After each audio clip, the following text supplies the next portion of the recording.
नमस्कार विद्यार्थी मित्र हो. मॅथ्स क्लासरूम मध्ये आपणा सर्वांचे मनपूर्वक स्वागत. मी डी जे वाघ, श्री वसंतराव जयवंतराव देशमुख हायस्कूल कोल्हापूर. आज आपण 10th मॅथ्स 2 मधील 5th chapter coordinate geometry continue करीत आहोत. आजच्या या व्हिडिओमध्ये प्रॅक्टिस सेट 5.2 ज्या अंतर्गत सेक्शन फॉर्म्युला आणि त्यावरील आधारित उदाहरणे याविषयी अधिक माहिती जाणून घेऊ. So let's get started.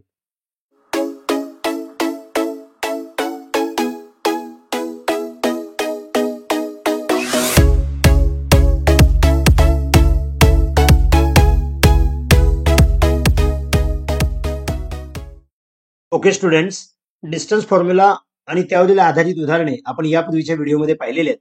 आता आपल्याला त्यानंतरचा महत्त्वाचा म्हणजे सेक्शन फॉर्म्युला समजावून घ्यायचा. त्यासाठी सुरुवातीला division of a line segment he concept थोडीशी क्लिअर करूया. इथे एक लाईन सेगमेंट एबी दिलेला आहे, ज्या सेगमेंटवर पी हा पॉइंट अशा पद्धतीने आहे की एपी ची जी लेंथ आहे ती 6 आहे आणि पीबी ची जी लेंथ आहे ती 10 युनिट आहे. याचाच अर्थ एपी इज टू पीबी हा जर रेशो आपण फाइंड आउट केला, म्हणजेच एपी ची व्हॅल्यू 6 पीबी ची 10, म्हणजेच इथं डिवाइड केल्यानंतर हा जो रेशो मिळतो तो 3:5 मिळतो. मग हा जो रेशो असतो त्याचा वापर आपण सेक्शन फॉर्म्युलामध्ये करणार आहे. समजा अशाच पद्धतीची एखादी फिगर असेल, सपोज कोणताही एखादा सेगमेंट असेल.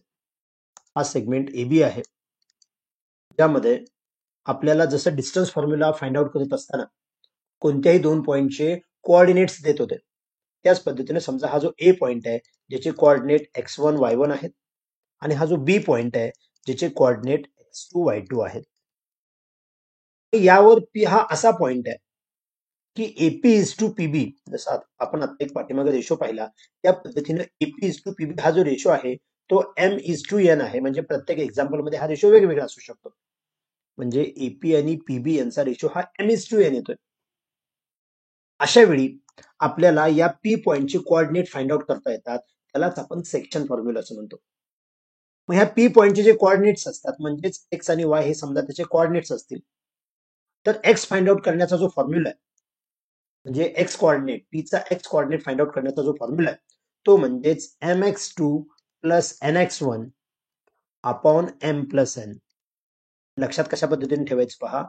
हा जो m आहे त्याला x2 न मल्टिप्लाय करायचं आणि हा जो n आहे त्याला x1 न मल्टिप्लाय करायचं. आपण x कोऑर्डिनेट फाइंड आउट करतोय म्हणून फक्त x1 x2 याचा विचार करतोय. याच ठिकाणी जर आपण y फाइंड आउट करायचं असेल तर याच पद्धतीने आपण म्हणू शकतो my2 plus ny1 upon m plus n. म्हणजेच y कोऑर्डिनेट हा जो पीचा आहे इथं m घेत असताना तो y2 ची घेणार आणि n चं मल्टिप्लिकेशन करताना y1 ची करणार. m प्लस n दोघांच्या पण छेदाला. तर हा x आणि y शोधणं म्हणजे त्याला आपण सेक्शन फॉर्म्युला असं म्हणतो. म्हणून आपल्या पुस्तकामध्ये सेक्शन फॉर्म्युला कसा दिलाय पहा. The coordinates of the point which divides the line segment joining the point A and B in the ratio m is to n are given by. म्हणजेच हा x कोऑर्डिनेट झाला mx2 plus nx1 upon m plus n आणि हा y coordinate झाला my2 plus ny1 upon m plus n. प्रत्यक्ष उदाहरणामध्ये याचा वापर करूया म्हणजे हा सेक्शन फॉर्म्युला तुम्हाला अधिक लक्षात येईल. फर्स्ट क्वेश्चन काय पहा. Find the coordinates of point P if P divides the line segment joining the points A and B in the ratio 2:3. A आणि B या दोन्ही पॉइंटचे कोऑर्डिनेट्स आपल्याला दिलेले आहेत आणि या दोन पॉइंट्सना जोडणारा जो लाईन सेगमेंट आहे त्यावर एक P पॉइंट असा आहे जो 2:3 या रेशो मध्ये त्याला डिवाइड करतोय. तर या P पॉइंटचे कोऑर्डिनेट्स काय असतील असं आपल्याला विचारलेलं आहे. आपण आपल्या सोयीसाठी एक सेगमेंट ड्रॉ करूया. सपोज हा सेगमेंट जो AB आहे, कोऑर्डिनेट्स जे दिलेले आहेत ते आपण इथे लिहू. ए चे कोऑर्डिनेट जे आहेत ते -1 7 आणि बी चे जे कोऑर्डिनेट्स आहेत ते 4 -3. याच लाईन सेगमेंटवर पी हा असा पॉइंट आहे जो 2:3 या प्रपोर्शन मध्ये डिवाइड करतो, या रेशो मध्ये त्याला तो डिवाइड करतो. सुरुवातीला या ज्या दिलेल्या गोष्टी असतील त्या इथे लिहून घेऊया. आपल्याला ए आणि बी या पॉइंटचे कोऑर्डिनेट्स माहित आहेत. ए म्हणजेच -1 7 आहे आणि बी चे कोऑर्डिनेट म्हणजेच 4 -3 आहेत.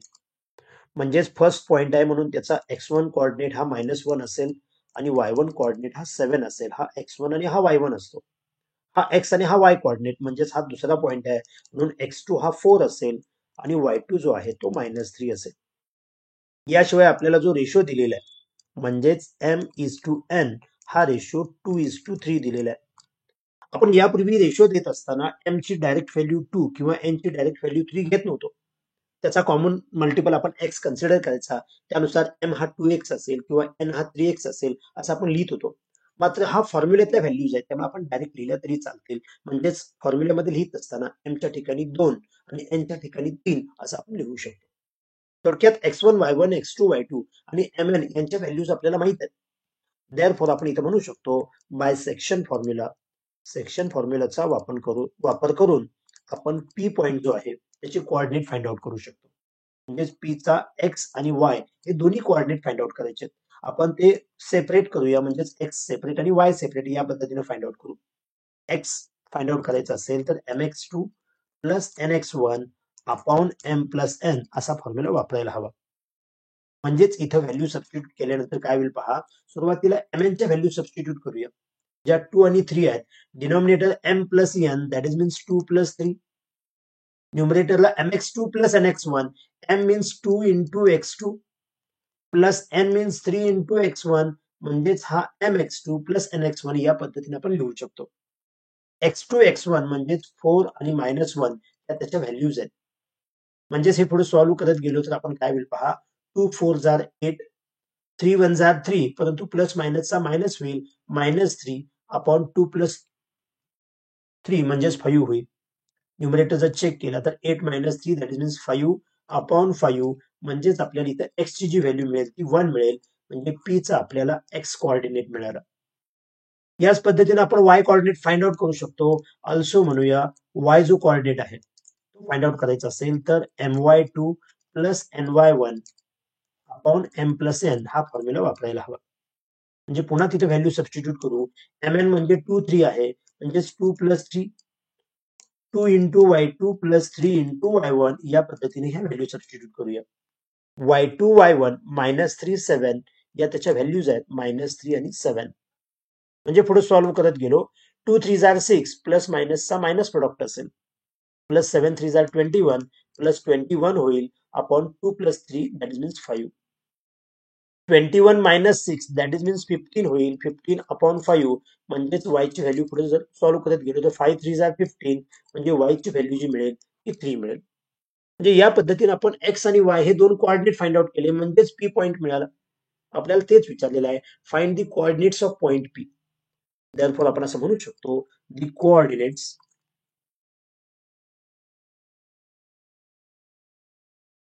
Of point p.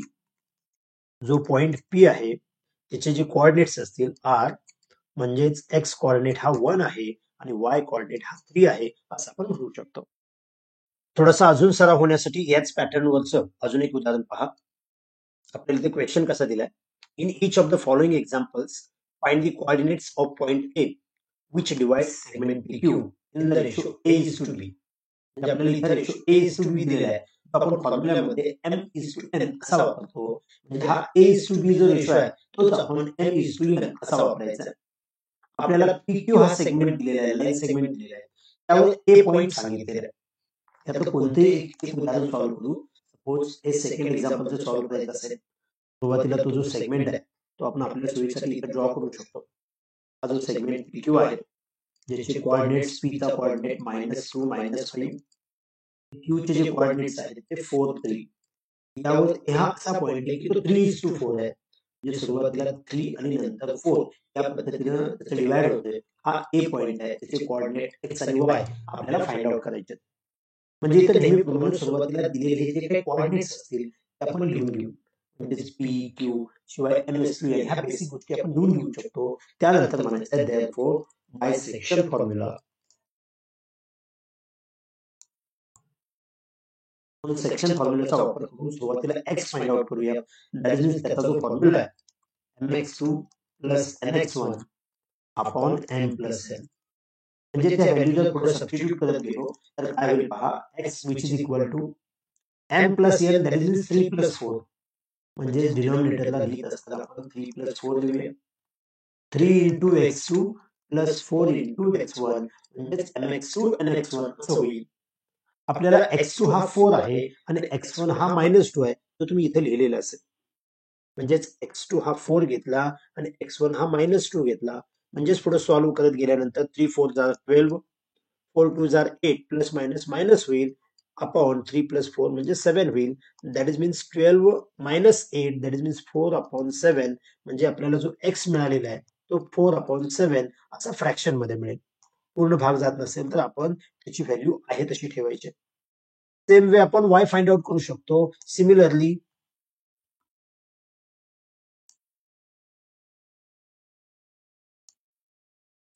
Y find out करण्यासाठी जो फॉर्म्युला असेल तो म्हणजेच my2 plus ny1 upon m plus n असं आपण म्हणू शकतो. म्हणजे ह्या व्हॅल्यू सबस्टिट्यूट केल्यावर काय होईल पहा, y is equal to m plus n म्हणजे 3 प्लस 4 आणि न्यूमरेटरला लिहित असताना my2 याचाच अर्थ 3 into y2 plus ny1 that is means 4 into y1. y2 आपला 3 असेल, y1 हा -5 असेल, म्हणजेच 3 इंटू -5 अशा व्हॅल्यू इतर सबस्टिट्यूट करायला हव्यात.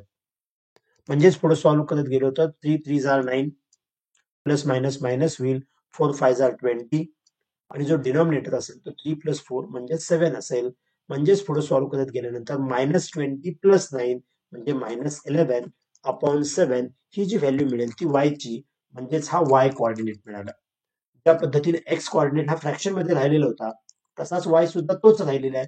म्हणजेच या ज्या व्हॅल्यू मिळाल्या त्या व्हॅल्यू आपल्या ए पॉइंटचे कोऑर्डिनेट्स असतील. देअरफॉर आपण इथे फायनली असं म्हणू शकतो, coordinates of point A are, त्याचे जे कोऑर्डिनेट्स असतील तो X coordinate that is means 4/7 आणि वाय कोऑर्डिनेट जो आहे तो -11/7 या पद्धतीने आपण त्याचे कोऑर्डिनेट सांगू शकतो. म्हणजेच इथपर्यंत ह्या दोन उदाहरणांच्या माध्यमातून आपण अशी माहिती पाहिली की एखाद्या सेगमेंटचे जे एंड पॉइंट्स असतात त्याचे जर कोऑर्डिनेट्स दिले असतील, त्या लाईन सेगमेंटवरचा कोणताही पॉइंट त्याच्यामुळे होणारा जो रेशो आहे तो दिला असेल तर आपण त्या पॉइंटचे कोऑर्डिनेट्स हे सेक्शन फॉर्म्युल्याच्या आधारे फाइंड आउट करतो. याच्या उलट या तिन्ही पॉइंटचे जर कोऑर्डिनेट्स दिले म्हणजे एंड पॉइंटचे कोऑर्डिनेट्स माहित आहेत, शिवाय त्या सेगमेंटवर जो पॉइंट आहे त्याचे पण कोऑर्डिनेट्स माहित आहेत, तर अशा वेळी आपल्याला हा रेशो विचारला जातो. त्या प्रकारचं एक एक्झाम्पल पहा. क्वेश्चन कसा आहे, फाइंड द रेशो म्हणजेच m:n आपल्याला विचारलेलं. Find the ratio in which the point T divides the line segment joining the points P and Q. म्हणजे सेगमेंट आपला पीक्यू आहे, त्यांना जॉईनिंग करणारा जो सेगमेंट आहे त्यावर टी हा असा पॉइंट आहे की ज्याचे कोऑर्डिनेट्स आपल्याला दिलेले आहेत, तर तो कोणत्या रेशोमध्ये डिवाइड करतोय असं आपल्याला विचारलेलं आहे. पुन्हा आपण आपल्या सोयीसाठी इथं आपण तो सेगमेंट घेऊया. आपल्याला जो सेगमेंट सांगितलेला आहे तो पॉइंट पी आणि क्यू ला जॉईन करतो. म्हणजेच पीक्यू चे जे कोऑर्डिनेट्स आहेत -3 10 आणि क्यू चे जे कोऑर्डिनेट्स आहेत तो 6 -8 हे आपण लिहून घेऊ. यावर टी हा असा पॉइंट आहे की ज्याचे कोऑर्डिनेट्स त्यांनी सांगितलेले आहेत -1 6. तर आपल्याला m:n म्हणजेच तो रेशो काय असेल असं विचारलेलं आहे. सुरुवातीला दिलेल्या सगळ्या गोष्टी आपण हवं तर लिहून घेऊया. हिअर जो पॉइंट पी आहे, क्यू आहे आणि टी आहे त्याचे कोऑर्डिनेट्स दिलेले आहेत. पी चे कोऑर्डिनेट्स म्हणजेच -3 10, क्यू चे कोऑर्डिनेट्स 6 -8 आणि टी चे जे कोऑर्डिनेट्स आहेत ते -1 6. आपले जे एंड पॉइंट्स असतात तो म्हणजे x1 y1 हा फर्स्ट पॉइंट, x2 y2 हा सेकंड पॉइंट असतो आणि त्यावर आधारित आपण जो पॉइंट आहे सेगमेंटवरचा तो फाइंड आउट करतो. म्हणजे ते कोऑर्डिनेट आपण x आणि y कन्सिडर करतो. म्हणजे इथे x1 -3 आहे, y1 10 आहे, x2 6 आहे, y2 -8 आहे आणि x ची व्हॅल्यू -1 आणि y ची व्हॅल्यू ही जी आहे ती 6 आहे. या पद्धतीने आपण ह्या व्हॅल्यूज लिहिल्या. जर आपल्याला एक्स फाइंड आउट करायचं असेल तर आपण एक्सचा फॉर्म्युला वापरतो, वाय फाइंड आउट करायचं असेल वायचा फॉर्म्युला वापरतो. इथं आपल्याला एक्स आणि वाय या दोन्ही व्हॅल्यू माहित आहेत. इथं आपल्याला m:n हा रेशो फाइंड आउट करायचा आहे. मग m आणि n हे दोन्ही फॉर्म्युल्यामध्ये असतं. म्हणजे आपण त्या दोन्हीपैकी कोणताही एक फॉर्म्युला वापरला तर आपण ती व्हॅल्यू फाइंड आउट करू शकतो. देअरफॉर आपण पुढे असं म्हणू शकतोय, नाव बाय सेक्शन फॉर्म्युलाचा वापर करत असताना आपण एक्स अथवा वाय कोणतीही व्हॅल्यू फाइंड आउट करण्याचा एक फॉर्म्युला वापरूया. म्हणजेच एक्सचा जर वापरायचा असेल तर mx2 plus nx1 upon m plus n. इथं आपल्याला m आणि n च्या व्हॅल्यूज माहित नाही आहेत, त्यामुळे m n जिथं आहे ते आहे तसंच लिहूया. म्हणजे डिनॉमिनेटरला m plus n, न्यूमरेटरला m into x2 plus n into x1. मात्र आपल्याला x1 x2 आणि x यांची व्हॅल्यूज माहित आहेत. x2 ची व्हॅल्यू 6 आहे, x1 ची व्हॅल्यू -3 आहे. म्हणजे ही 6 आणि -3 या x2 आणि x1 च्या व्हॅल्यू झाल्या आणि x जो आहे तो -1 आहे. या व्हॅल्यूज माहित आहेत. आता या व्हॅल्यू पुढे सॉल्व्ह करत जाऊन आपल्याला m/n मिळवायचं. थोडंसं इथे मी रफ करतोय. आपल्याला m/n मिळवायचं आहे. याचाच अर्थ m/n ची व्हॅल्यू मिळवायला पाहिजे. म्हणजे त्याच्या अगोदर dot m is equal to dot n अशी जर एखादी स्टेप आली, म्हणजे m एका साईडला आणि n एका साईडला इक्वेशनच्या, तर आपण मग इथले कोइफिशियंट इंटरचेंज करून m/n असा रेशो मिळवू शकतो. म्हणून आपण m आणि n एका साईडला घेऊया. त्यासाठी सुरुवातीला हा डिनॉमिनेटर जो आहे तो लेफ्ट साईडला घेऊ. म्हणजे डिनॉमिनेटर लेफ्ट साईडला आल्यानंतर काय होईल पहा, हा -1 इंटू m प्लस n आणि हे जे मल्टिप्लिकेशन न्यूमरेटरचं आहे 6 इंटू m म्हणजे 6m, 3 इंटू n 3n, परंतु प्लस मायनस मायनस होईल. हा जो -1 आहे तो या दोघांना मल्टिप्लाय असेल, म्हणजेच -m minus n which is equal to 6m minus 3n. आम्हाला एक स्टेप अशी मिळवायची की m एका बाजूला आणि n एका बाजूला हवा. त्यासाठी आपण हा 6m तिथंच असू दे, हा -m तिकडे शिफ्ट करतो, म्हणजे छोटी संख्या आपण तिकडे शिफ्ट करूया. ही जी टर्म आहे ती -m राईट साईडला गेल्यानंतर +m होईल आणि या दोन्ही टर्म लेफ्ट साईडला घेऊया. -3n जर लेफ्ट साईडला आला तर +3n होईल आणि मूळचा -n आहेच, म्हणजेच 3n मायनस n 2n म्हणू शकतो आणि 6m प्लस m म्हणजेच 7m असं आपण म्हणू शकतो. म्हणजे हे अशा पद्धतीने आपण सॉल्व्ह केलं की m च्या टर्म्स एका बाजूला घेतल्या आणि n च्या टर्म्स एका बाजूला घेतल्या. आपल्याला m/n जर हवा असेल तर m तिथंच असू दे, n हा राईट साईडला आला म्हणजे 7 हा लेफ्ट साईडला जाईल, म्हणजे 2 हा न्यूमरेटरला असेल कारण तो तिथंच आहे आणि 7 हा लेफ्ट साईडला आला. म्हणजेच आपल्याला जो रेशो m/n मिळाला तो म्हणजेच 2:7 मिळाला. म्हणजे फक्त आपण एक्सचा फॉर्म्युला वापरला, म्हणजे एक्स ची व्हॅल्यू फाइंड आउट करण्याचा सेक्शन फॉर्म्युला वापरला आणि आपल्याला रेशो हा m/n मिळाला. त्याच्याऐवजी जर आपण formula y is equal to my2 plus ny1 upon m plus n जरी करत गेलो असतो तरी सुद्धा आन्सर आपल्याला तेच येणार आहे. म्हणजे जो आपला जो पॉइंट आहे त्या सेगमेंट वरचा त्याचे दोन्ही कोऑर्डिनेट्स द्यायला पाहिजेत असं नाहीये. हा एक्स कोऑर्डिनेट अथवा हा वाय कोऑर्डिनेट दोन्हीपैकी कोणताही एक कोऑर्डिनेट जरी आपल्याला दिला तरी सुद्धा आपण हा रेशो फाइंड आउट करू शकतो. यावर आधारित कसा प्रश्न असतो की आपल्याला एकच कोऑर्डिनेट देतात, एक्स किंवा वाय कोऑर्डिनेट देतात, त्याच्या आधारे आपण m/n फाइंड आउट करायचा आणि एकदा mn मिळाला की मग दुसरा कोऑर्डिनेट विचारला जातो. म्हणजे कसा प्रश्न आहे पहा, find the ratio in which point P divides the segment joining A and B, also find K. आपल्याला ए आणि बी यांना जॉईन करणारा म्हणजेच एबी सेगमेंट ड्रॉ करावा लागेल. आपण हे आपल्या सोयीसाठी हा सेगमेंट घेतोय, हा एबी सेगमेंट आहे. त्यामध्ये ए चे जे कोऑर्डिनेट्स आपल्याला दिलेले आहेत ते म्हणजेच 8 9 आणि बी चे जे कोऑर्डिनेट्स आहेत ते म्हणजे 1 2. यावर पी हा पॉइंट असा आहे ज्याचे कोऑर्डिनेट आपल्याला के आणि 7 असे सांगितलेले आहेत. तर हा पॉइंट असताना कोणत्या रेशोमध्ये डिवाइड करतो हे विचारलेलं आहे, म्हणजेच m/n हा पहिला प्रश्न विचारला आहे आणि सेकंड म्हणजे फाइंड के, के ची व्हॅल्यू आपल्याला विचारलेली आहे.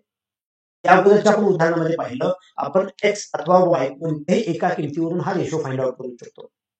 इथं आपल्याला y म्हणजेच y कोऑर्डिनेट दिलेला आहे, त्याच्या आधारे आपण सुरुवातीला m/n हा रेशो फाइंड आउट करूया आणि त्याच्या आधारे पुन्हा k फाइंड आउट करू. म्हणजे सुरुवातीला इथे या ज्या काही दिलेल्या गोष्टी आहेत त्या सगळ्या आपण लिहून घेऊ. म्हणजेच काय काय दिलेलं आहे पहा, इथं आपल्याला हा जो दिलेला आहे तो x1 y1, हा x2 y2, हा xy, या सर्व गोष्टी आपण इथे सुरुवातीला लिहून घेऊ. त्यानंतर आपण असं म्हणू शकतोय, नाव बाय सेक्शन फॉर्म्युला.